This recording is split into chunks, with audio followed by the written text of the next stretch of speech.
Je vais inviter au podium le responsable du développement du marché UMOA pour nous parler des initiatives de développement mises en œuvre et des perspectives 2023 du marché des titres publics. J'ai nommé Abdulaziz Alidou. Sous vos applaudissements.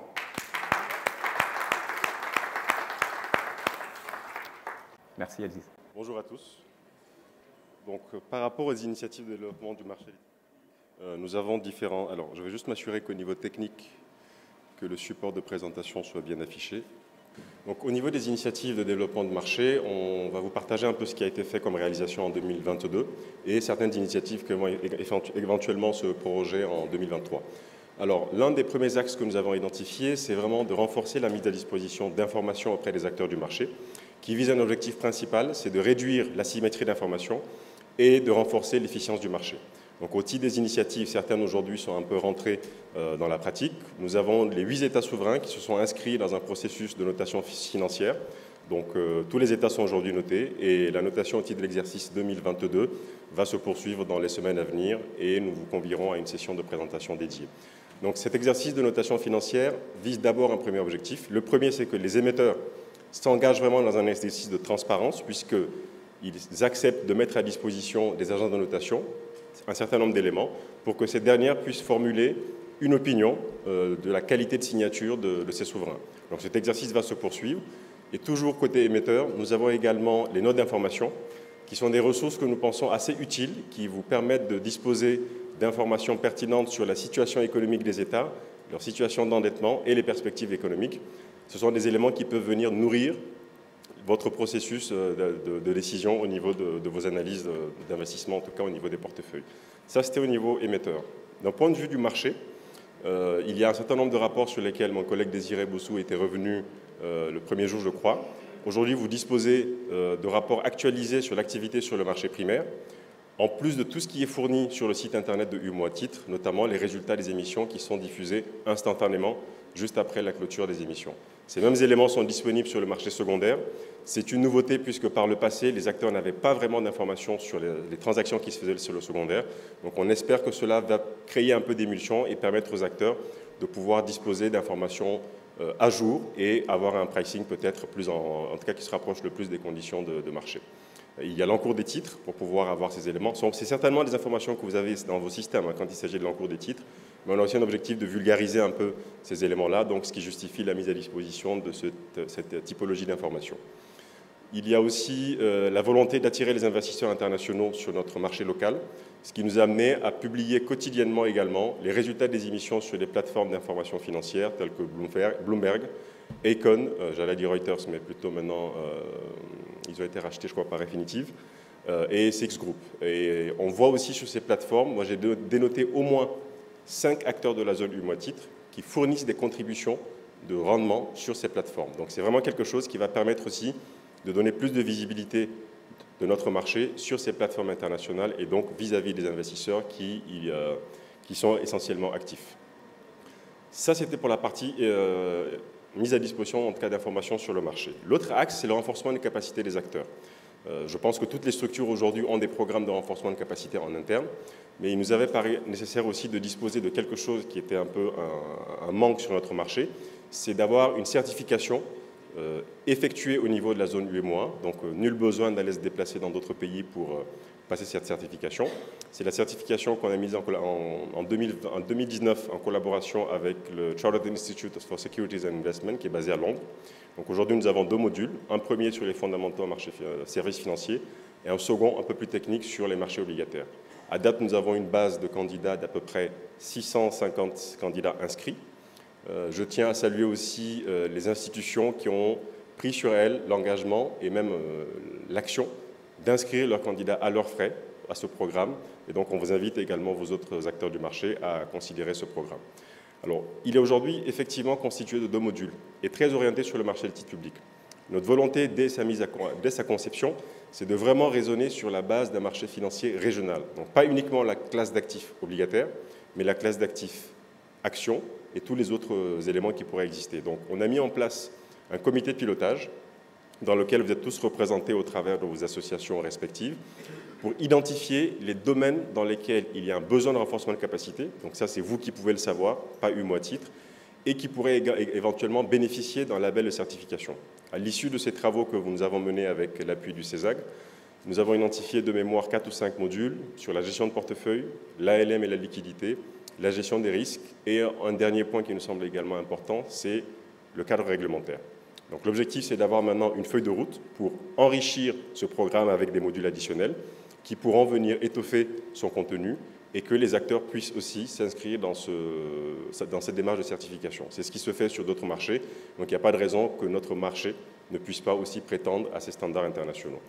Et je vais vous faire la confidence de notre vœu caché, c'est que l'exercice de certaines fonctions devrait peut-être nécessiter de disposer d'une certification dans un domaine de compétences. Je pense que ça rassure les acteurs, les employeurs en l'occurrence, et ça rassure le marché dans son ensemble.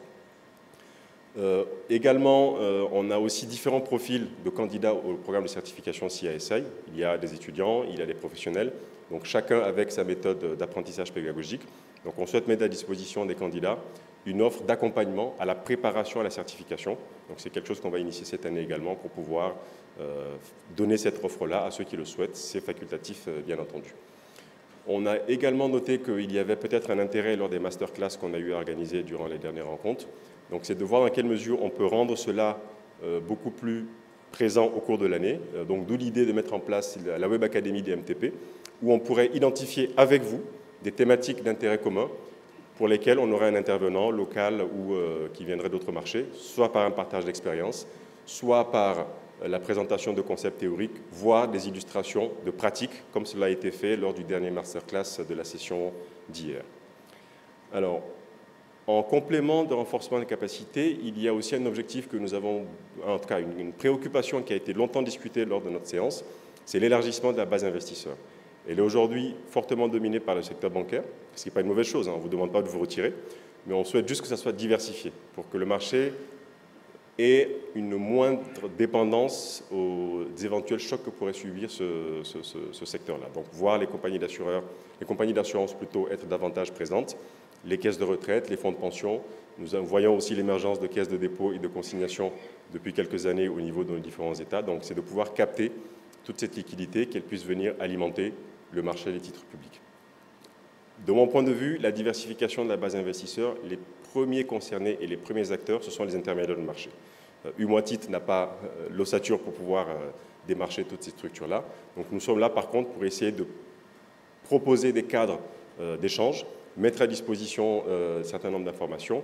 Et l'innovation majeure qui a été faite récemment, c'était de permettre aux sociétés de gestion et d'intermédiation de pouvoir opérationnellement avoir accès à la plateforme Sagetil.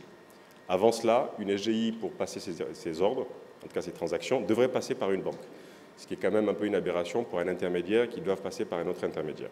Donc aujourd'hui, c'est quelque chose qui est acté. Cela a été fait de concert avec la Banque centrale. On nous remonte quelques préoccupations techniques que nous allons certainement adresser avec l'appui des services concernés de la Banque centrale. Mais aujourd'hui, je pense qu'il y avait le DG du UCI qui le rappelait, nous devons avoir à peu près 5 ou 6 SGI qui sont capables aujourd'hui d'intervenir sur la plateforme. Et je pars sous réserve du contrôle de Salut Fadiga de la PSGI.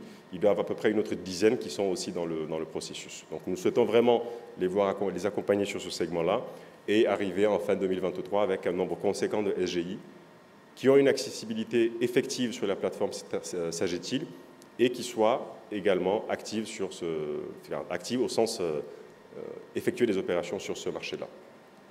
Toujours dans le souhait de diversifier la base investisseurs, nous envisageons peut-être d'organiser des rencontres de place où UMO à titre pourrait proposer aux intermédiaires de marché d'une place donnée d'avoir des rencontres de place. Vous vous rencontrez entre vous, on n'a pas de doute là-dessus, mais c'est d'être un peu plus proche de vous et recueillir aussi vos préoccupations. Je pense qu'on a souvent péché en restant un peu dans nos locaux et en n'ayant pas un peu assez de retour du marché. Donc c'est vous qui avez vraiment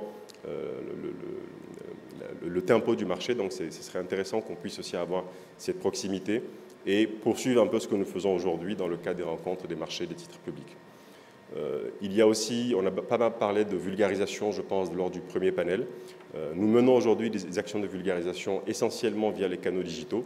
Donc nous souhaitons intensifier cela, Premièrement, par la création d'un univers dédié à la vulgarisation et l'éducation financière au sens large, essentiellement sur les canaux digitaux, vu l'impact que ça permet de donner, mais aussi élaborer et mettre en œuvre des collaborations avec la Banque centrale, par exemple, dans le cadre de sa stratégie régionale d'éducation financière.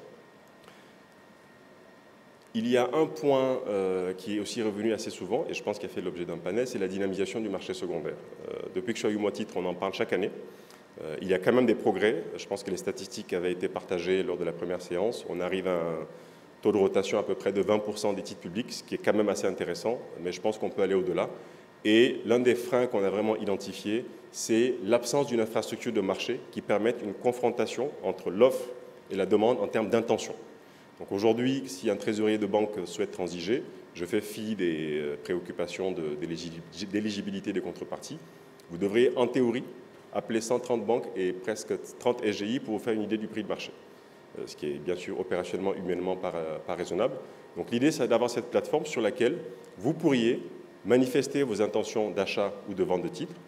Les SVT notamment ou les autres acteurs peuvent fournir des cotations sur des titres benchmark et on espère qu'avec cet exercice, on pourra réduire les spreads au niveau des taux à l'achat et à la vente qu'on peut constater, en tout cas au niveau des cotations qu'on constate aujourd'hui sur les marchés secondaires, et surtout rendre la capacité d'exécution beaucoup plus rapide.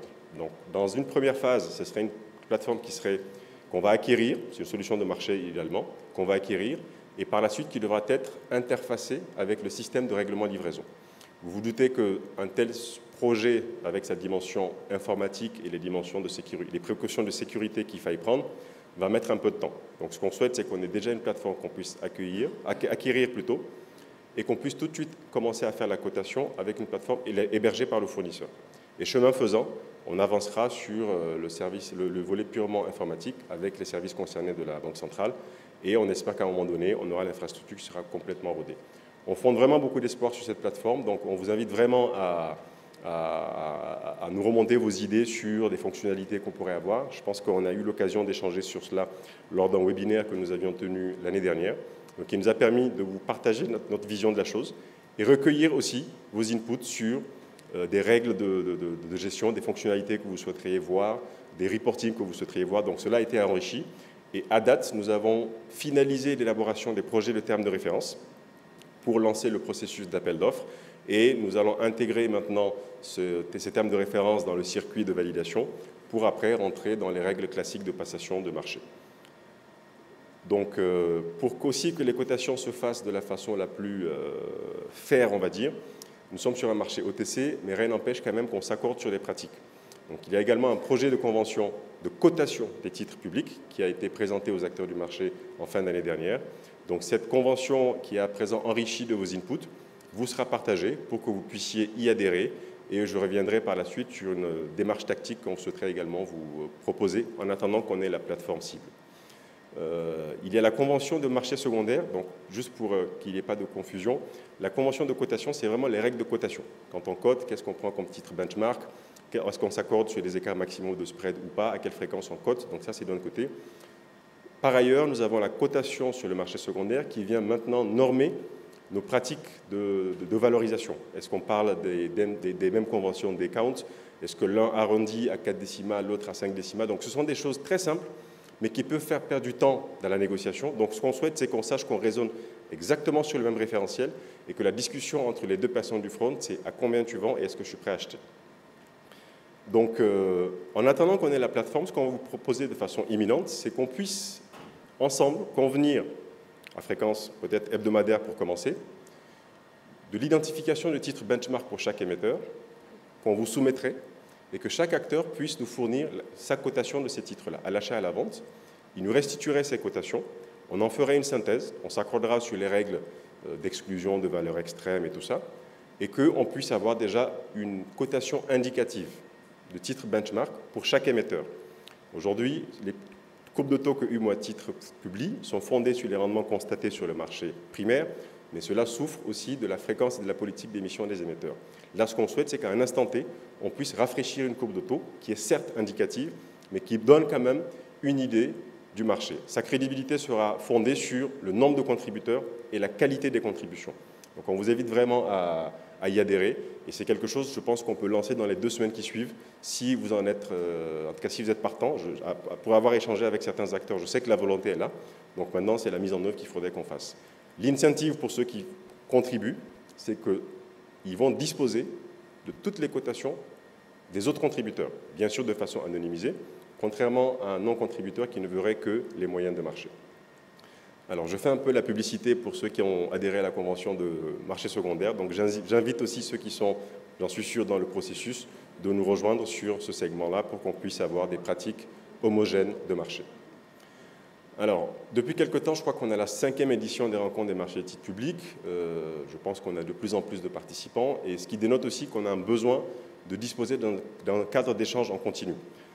UMOA Titres n'a pas du tout la connaissance des problématiques du marché, des points sur lesquels il faut intervenir pour développer le marché. On peut avoir un point de vue, mais je pense que le point de vue du marché ne pourra revenir que si on a tous les acteurs autour de la table. Donc on vous propose la mise en place d'une association professionnelle des acteurs du marché. Ce n'est pas une innovation, hein. C'est peut-être nouveau chez nous, mais ça se fait déjà au niveau de vos corporations respectives.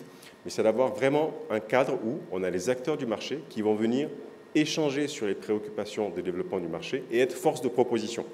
Donc ce n'est ni plus uniquement le programme d'activité de UMOA Titres, mais ce sont les initiatives de réforme proposées par le marché dans son ensemble avec toutes ses composantes.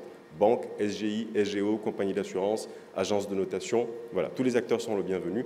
Et également le corps académique, parce que je pense qu'ils peuvent aussi nous apporter des inputs qui vont nous permettre d'avoir une meilleure lecture de notre marché.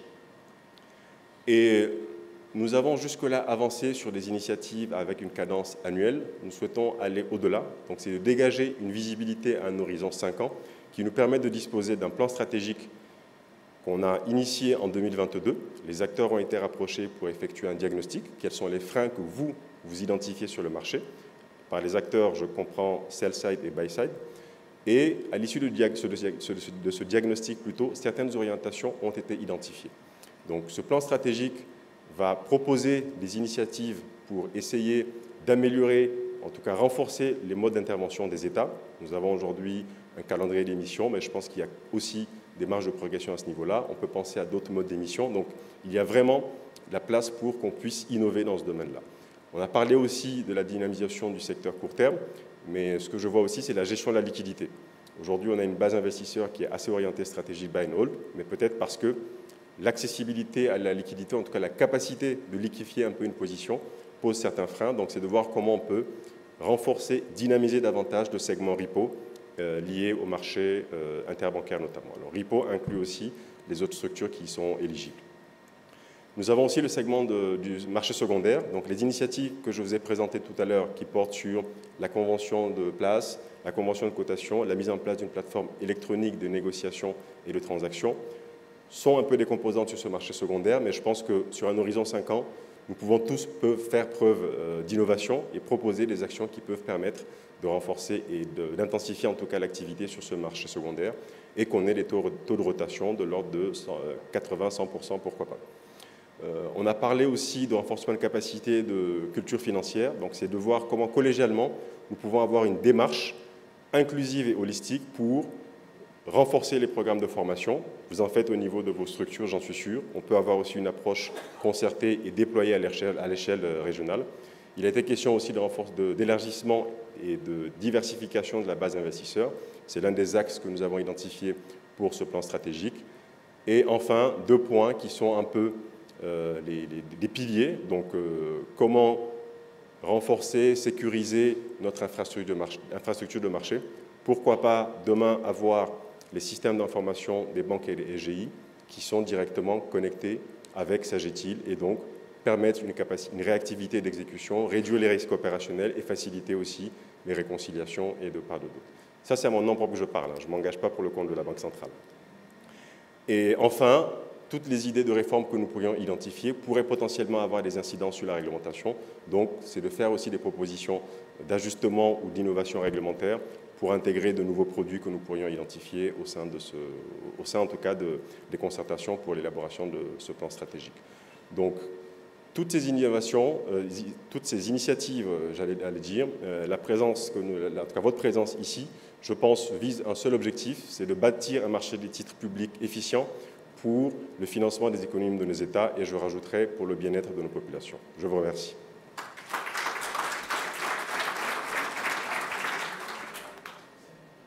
Merci M. Alidou pour la présentation qui était très intéressante et très claire. Quel est le délai de mise en place de toutes ces excellentes initiatives? Alors, je vais les prendre dans l'ordre de mémoire. La convention de marché secondaire, elle est déjà disponible. Donc, ce qui manque, c'est l'engagement, en tout cas, des membres à y adhérer. La convention de cotation des titres publics, elle a été élaborée, présentée aux acteurs. Nous avons tenu compte de certaines recommandations qui étaient assez pertinentes. Donc, celle-là également, je pense, dans un délai de 2 semaines, elle vous sera publiée sur le site Internet. Donc, vous pourriez également faire signer cette convention par les autorités, en tout cas les personnes habilitées au sein de vos structures. Et ce que j'évoquais, la cotation dans un processus tactique, où nous allons connecter à fréquence, je dirais, hebdomadaire, ça également, on va le faire de façon concomitante avec la diffusion de la convention de cotation. Ce que j'ai présenté tout à l'heure, c'est ce que nous avons mis en place au niveau de Humoatit comme petit outil temporaire pour pouvoir gérer ça. Donc nous sommes déjà prêts. Ce qui va nous manquer maintenant, c'est votre accompagnement, puisque c'est vous qui avez, on va dire, la clé de voûte. La plateforme de marché secondaire, ce qu'on a comme objectif, c'est que ça soit au moins mis en place dans sa phase 1, c'est-à-dire on achète une plateforme, elle est gérée par l'éditeur de cette plateforme. Donc ça, ce sera au plus tard l'objectif qui nous est fixé à la fin du premier semestre. Maintenant, les diligences d'un point de vue purement informatique, je ne peux pour l'instant pas me prononcer dessus, puisque cela va aussi dépendre des types de protocoles de communication qui seraient à mettre en place. Il s'agit aussi d'interfacer un système avec l'environnement de la Banque centrale, donc il y a une institution quand même qui représente un niveau de criticité qu'il faut prendre en compte pour s'assurer qu'il n'y ait pas de préoccupation d'un point de vue sécuritaire. Ça, c'est sur la partie dynamisation du marché secondaire. Pour le renforcement de capacité, je pense que l'initiative majeure, alors j'ai oublié un point important, merci, ça me fait penser à cela, sur les certifications CISI, les centres d'examen qui étaient, en l'occurrence, les directions nationales de la Banque centrale au niveau de chaque État, étaient fermés du fait des restrictions liées à la Covid. Donc nous avons entre-temps initié l'accréditation de nouveaux centres. Donc pour Dakar, nous avons l'École supérieure multinationale de télécommunications qui est accréditée pour organiser des examens CISI et nous avons déjà tenu 2 sessions. Sur Abidjan, nous venons de finaliser les négociations et la contractualisation avec l'NCA. Et pour les autres pays, puisque nous avons à cœur d'identifier quand même des centres d'examen qui soient des institutions dont la réputation est au-dessus de tout soupçon. Donc en attendant de pouvoir avancer dans cette direction-là, nous avons reçu le feu vert de la Banque centrale pour réorganiser les examens au niveau des directions nationales. Donc comme il s'est écoulé 2-3 ans, nous sommes aujourd'hui dans la partie revue de la configuration technique pour que cela marche. Toujours sur le renforcement des capacités, sur la mise en place de modules additionnels, donc le comité de pilotage qui est composé des représentants des associations des SGI, des SGO, CIPRES, des compagnies d'assurance, donc doivent se réunir incessamment sous peu pour valider les 5 modules prioritaires qui ont été identifiés. Donc alors 4, pour rappel, gestion de portefeuille, ALM liquidité, gestion des risques et cadre réglementaire. Donc sur chacun de ces sujets, il faudra qu'on élabore maintenant des parcours métiers. Il n'est peut-être pas nécessaire d'avoir une certification sur la réglementation, en tout cas ce ne serait peut-être pas le même niveau de technicité, entre un agent middle office et un responsable conformité. Donc il faut peut-être qu'on voit comment on va maintenant gérer un parcours métier pour qu'on puisse le faire. 2023, on a pour ambition de mettre en place à minima un module, et celui qui est identifié aujourd'hui comme prioritaire, c'est la gestion de portefeuille. Je pense que c'était les principaux points. Si j'en ai omis un, n'hésitez pas à me le rappeler, je pourrais revenir dessus. Merci beaucoup, c'était très clair. Merci, monsieur Alidou. Merci. Sous vos applaudissements. Merci.